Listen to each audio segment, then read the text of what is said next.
Assalamualaikum warahmatullahi wabarakatuh. Alhamdulillahirrabbilalamin. Anak-anak, kali ini bertemu lagi dengan Pak Arif dalam pembelajaran 3, masih dalam tema 8, subtema 3 ya. Nah, dalam pembelajaran 3 ini, kalau kemarin itu pembelajaran 2 kita berbicara tentang gaya dan gerak benda, sekarang kita akan berbicara tentang pekerjaan dan juga kita membahas tentang suatu cerita dan tokoh utama dan tokoh pendukung. Oke, kali ini keadaannya hujan ya, jadi Pak Arif ketika rekam ini keadaan hujan, semoga tidak noise ya, bisa terdengar. Nah, anak sekalian, halaman 141 kalian bisa buka. Pada halaman 141 ini anak-anak bisa melihat ya, pada waktu liburan Siti pulang ke kampung halaman ibunya di Yogyakarta. Siti mengunjungi neneknya. Rumah nenek Siti dekat dengan pantai.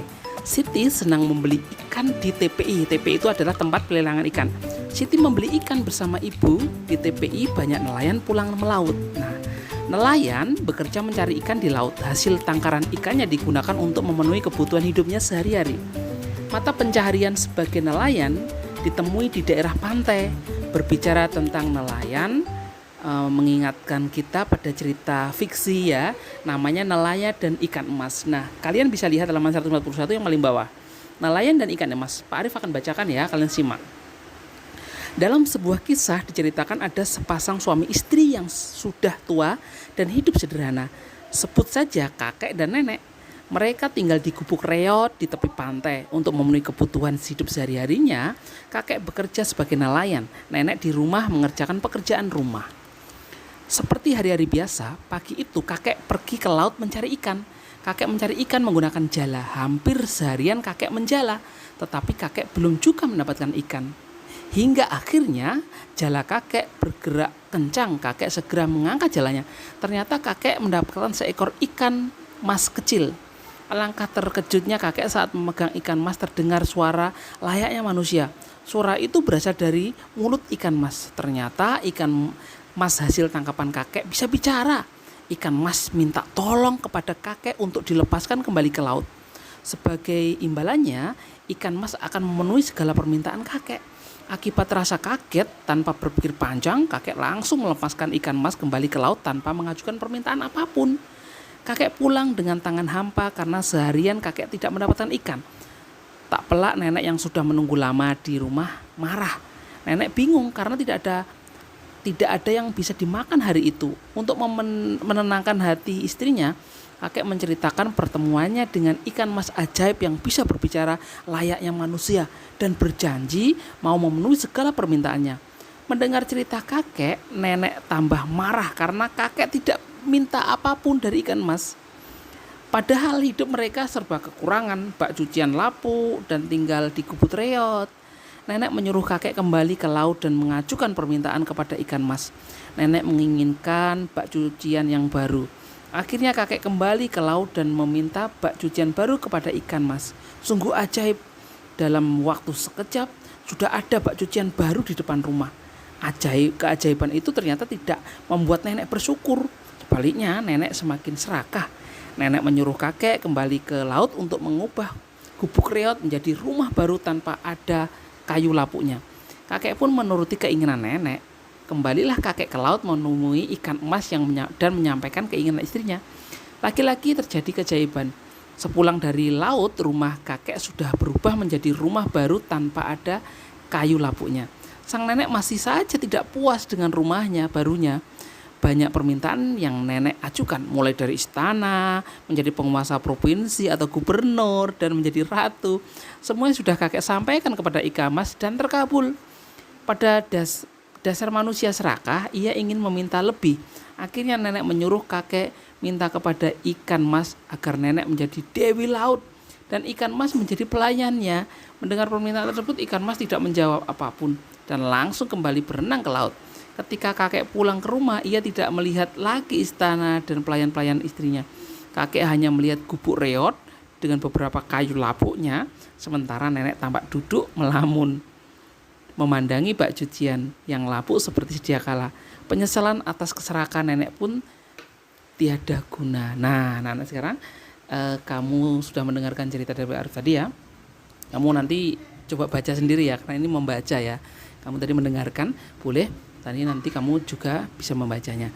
Nah, anak sekalian, kita coba jawab ya, halaman 143. Mengapa cerita nelayan dan ikan mas itu disebut cerita fiksi? Kenapa kok disebut cerita fiksi? Karena apa? Cerita tersebut hanyalah imajinasi atau karangan dari penulisnya. Jadi cerita yang imajinasi. Kemudian siapa saja tokoh-tokohnya? Yang tokohnya adalah kakek, ada siapa? Nenek dan ikan mas. Oke. Terus bagaimana sifat dari tokoh-tokoh cerita nelayan dan ikan mas tersebut? Nenek gimana sifatnya? Serakah, tidak bersyukur. Kalau kakek sabar, penurut. Nah, ikan mas sifatnya gimana? Baik, bijaksana, kan gitu. Oke, nomor 4, hikmah apa yang kamu dapat petik ketika membaca cerita nelayan dan ikan mas tadi? Apa? Kita jangan lupa bersyukur dengan apa yang kita punya dan jangan serakah, itu tadi. 5, sikap apa saja yang harus kita hindari agar kita bisa bersyukur atas nikmat Tuhan? Yang kita tidak boleh lakukan atau kita harus hindari apa? Kita tidak boleh serakah. Betul sekali. Nah, berdasarkan dari cerita tersebut, kamu dapat memahami kan tokoh utama dan tokoh pembantu dalam peran dalam cerita fiksi tersebut kan. Nah, tokoh itu adalah orang yang menggambarkan suatu peristiwa dalam sebuah cerita yang diperankan. Tadi ada tokoh namanya kakek, ya kan, menggambarkan seorang kakek yang bekerja di laut, ada nenek istrinya yang bekerja di rumah. Nah, para tokoh ini memiliki peranan masing-masing yang berbeda-beda dengan tokoh yang lain. Nah, jadi dari cerita tersebut ada tokoh yang dibedakan menjadi 2 ya, tokoh utama, pemeran utama namanya, dan juga tokoh pembantu atau tokoh tambahan. Nah, kalau pembelajaran 1 kemarin sudah Pak Arif jelaskan kan. Nah, kamu bisa lihat halaman 145 itu. Tokoh utama itu adalah tokoh yang memiliki peranan penting dalam suatu cerita. Jadi mempunyai peranan penting. Kenapa tokoh utama paling banyak diceritakan? Baik sebagai pelaku kejadian maupun dikenai kejadian. Bahkan dalam novel-novel tertentu, tokoh utama senantiasa hadir dalam setiap kejadian dan dapat ditemui dalam setiap halaman novel yang bersangkutan. Jadi tokoh utama itu lebih cenderung dia mengalami cerita. Jadi bagian dari cerita tersebut, alur cerita tersebut.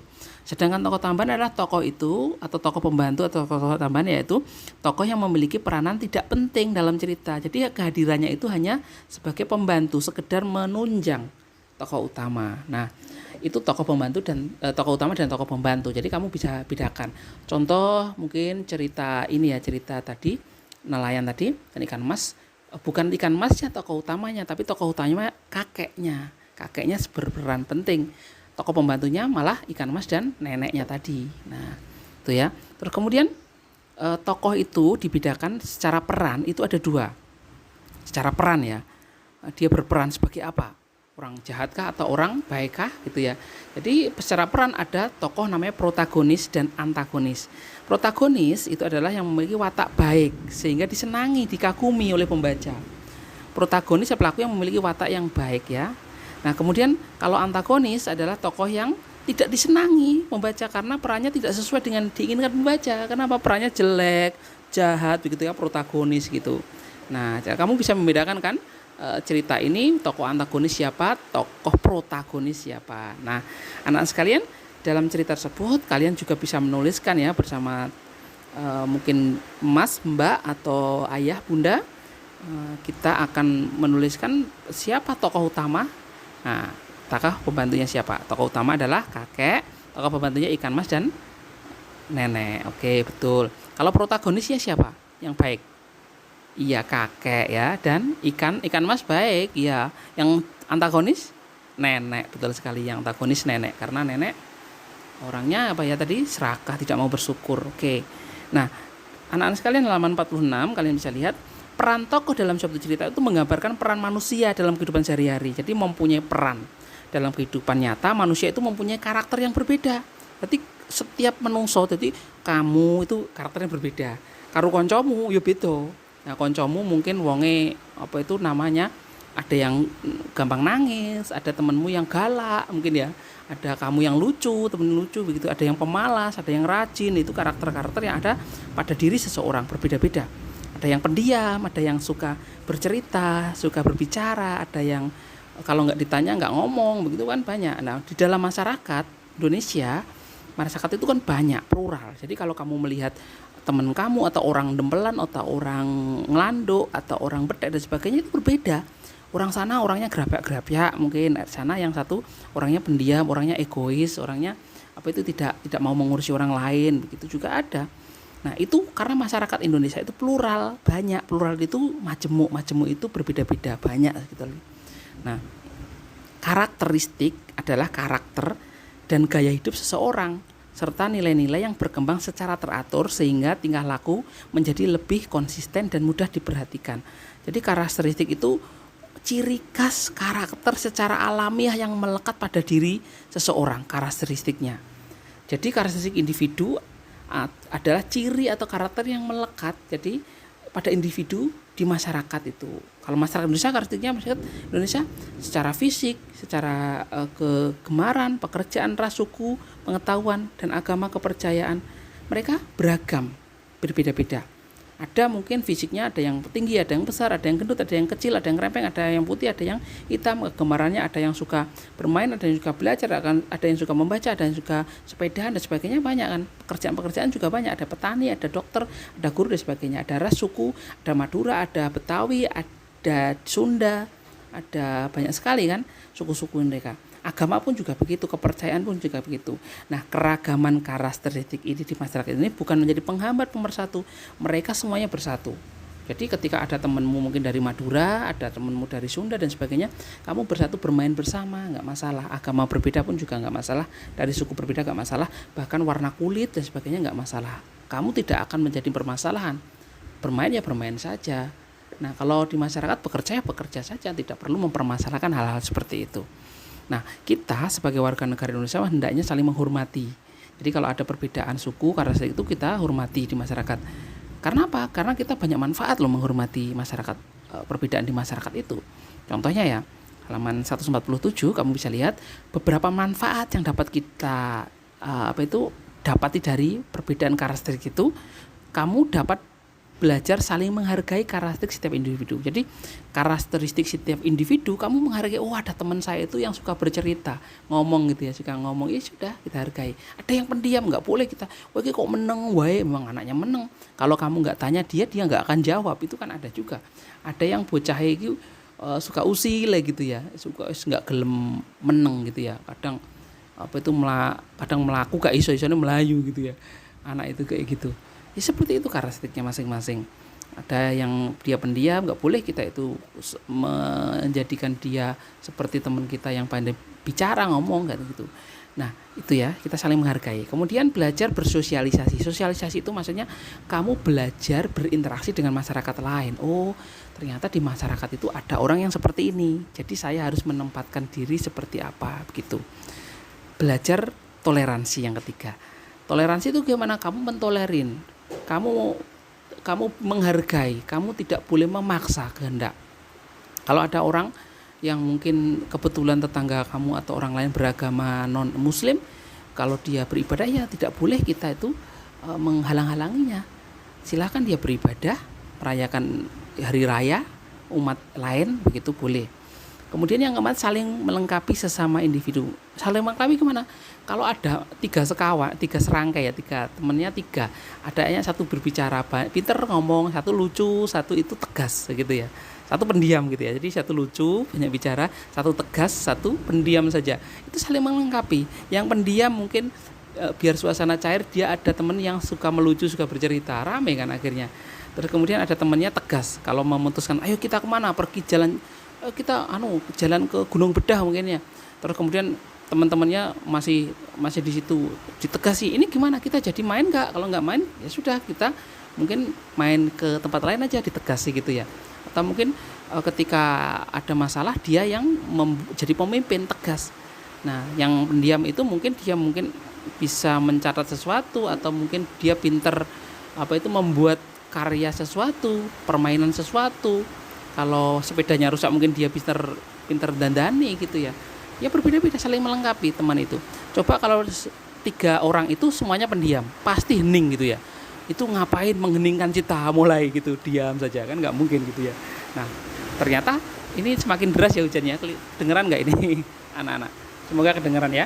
Ini pas waktu ngerekam itu hujan, musimnya penghujan ini. Nah, itu ya anaknya kalian. Kemudian yang kelima adalah hidup rukun dalam masyarakat. Jadi nanti ketika semuanya beragam, kita hidupnya rukun, tidak saling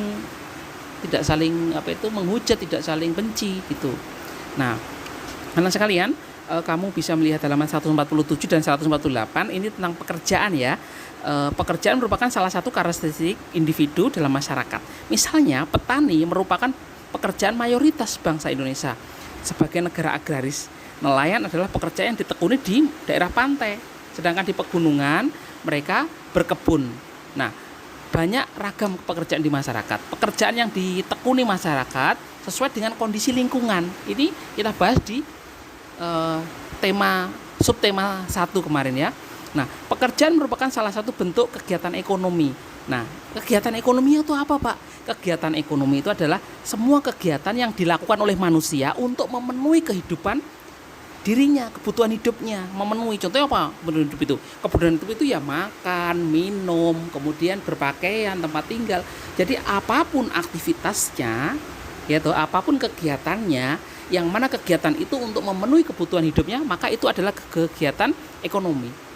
Berdagang kegiatan ekonomi, bekerja menjadi Pak dokter ekonomi, tentara, polisi, mekanik, bengkel, kemudian tukang parkir, kemudian jualan di pasar sembaraan, kemudian dia tukang angkut, kemudian pakai mobil itu angkutan mobil, sopir, sebagainya. Dia itu kegiatan ekonomi, kegiatan yang menghasilkan sesuatu untuk memenuhi kebutuhan hidup dia, untuk makan anak istrinya di rumah, untuk beli baju, untuk beli jajan, untuk pendidikan, untuk beli pulsa, untuk beli apapun kebutuhan hidup dia.